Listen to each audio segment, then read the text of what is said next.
இவருக்கு இந்தியால மட்டும் இல்ல, ஏன் உலக அரங்கிலேயே ஃபிகருக்காக அடிவாங்காத இடமே இல்ல. உனக்கெல்லாம் ஒரு வணக்கம். சரி விடு. ஒவ்வொரு வருஷமும் காலேஜ் சேர்ற பசங்க இந்த செமஸ்டராவது ஒரு நல்ல ஃபிகர் மாட்டாதான்ற ஏக்கத்தோடு தான் வராங்க. ஆனா அவங்களுக்கு மிஞ்சறது என்னவோ அட்டு ஃபிகரோ சப்ப ஃபிகரோ தான். இது என் வாழ்க்கையில இருக்கு.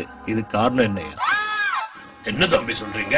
பீச்சுக்கு ஃபிகர், தியேட்டர் பார்க்னு ஜோடிங்க சுத்துறாங்க, தெரு கடலை போடுறானுங்க, இன்டர்நெட்டுங்கிறான், மூஞ்சில துணியை போட்டு சுத்துறாங்க, சத்தியம்லயும் ஐநாக்ஸ்லயும் கியூல நிக்கிறாங்க, பப்புக்கு போறாங்க, கிளப்புக்கு போறாங்க, ஏன் கவுத்து வச்ச போட்டு கீழே நின்னு கூட கடலை போடுறாங்க. பொண்ணுங்களோட பாய் ஃப்ரெண்ட் எண்ணிக்கை உயர்ந்து இருக்கு.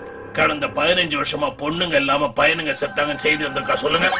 நீங்க சொல்ற மாதிரி எந்த ஒரு ஆர்ட்ஸ் காலேஜ் பையனோ இல்ல கரஸ்பாண்டன்ஸ் காலேஜ் பையனோ ஒரு சூப்பர் ஃபிகரை உஷார் பண்ணி சுத்துறது இல்ல. சாஃப்ட்வேர் பசங்களும் எம்பிஏ பசங்களும் தான் ஒரு நல்ல ஃபிகரோட சுத்துறாங்க. நல்ல ஃபிகர் இருக்கிறவனுக்கு தான் ஒரு நல்ல ஃபிகர் கிடைச்சிட்டே இருக்கு. பஸ்லயும் ட்ரெயின்லயும் தொங்குறாங்க. மொக்க ஃபிகர் அட்டு ஃபிகருக்காக பசங்க கையில பிளேடு போடுறாங்க, குரங்கு மாதிரி உடம்புல டாட்டு போடுறாங்க. ஐயா, நானே ஒன்னும் ஃபிகருக்காக அடி வாங்கிட்டு தான் இருக்கேன். ஓடி விளையாடு பாப்பா, ஃபிகர் கட்சா உஷார் பண்ணிட்டு போப்பான்னு சொல்லுவாங்க. பர்ஸ்ல 10 பைசா இல்லனா கூட ஃபிகர் உஷார் பண்ண நீங்க பார்த்து முட்டாள்தனம். அதுக்கு என்னையா பண்ணலாம்? தள்ளிட்டு போகணும். மொக்க ஃபிகரோ அட்டு ஃபிகரோ கிடைக்கிற ஃபிகரை வச்சுட்டு என்ஜாய் பண்ணியா? அப்போ உங்க ஃபிகரை நான் தள்ளிட்டு போலாமா?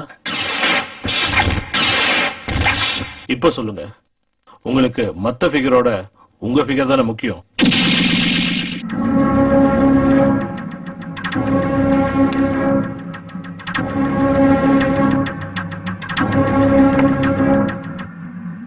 ஃபிகர் உஷார் பண்றேன்னா என்னன்னு தெரியுமா உனக்கு? அட்லீஸ்ட் ஒரு மொக்க ஃபிகர் இல்லனா அட்டு ஃபிகரோட சுத்திருக்கியா நீ? சுத்திப்பா. ஒரு நாளைக்கு எத்தனை ஃபிகரை நான் உஷார் பண்றேன் தெரியுமா? எது பிடிக்கும் எது பிடிக்காது, என்ன வாங்கி தரணும் என்ன வாங்கி தரக்கூடாது, திங்கக்கிழமை தியேட்டர், செவ்வாய்க்கிழமை பீச், இதெல்லாம் தவிர பாண்டி பஜார் கூட்டு போய் புது சுடிதார் வேற வாங்கி தரணையா?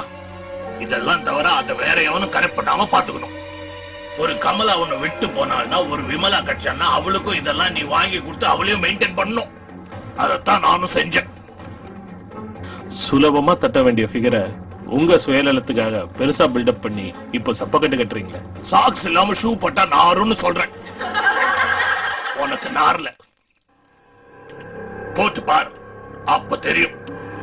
ஒரு நாள் நீ தள்ளிட்டு போய் பாரு, அப்ப புரியும்.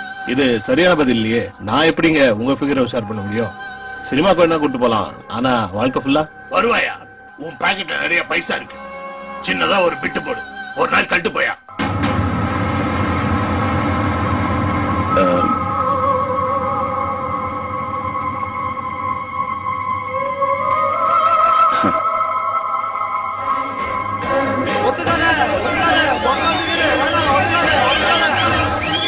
என்னங்கடா அது சப்ப ஃபிகரை வச்சு ஒன் டே மேட்ச் ஆறானுங்க. நம்ம தலைவர் புது ஃபிகர் வந்ததுலேருந்து ஒரு டைப்பா தான் இருக்கு. சரிங்க, இது சாத்தியம்னா நான் தயார். ஒரு நாள் நான் உங்க பேரை தட்டு போறேன்.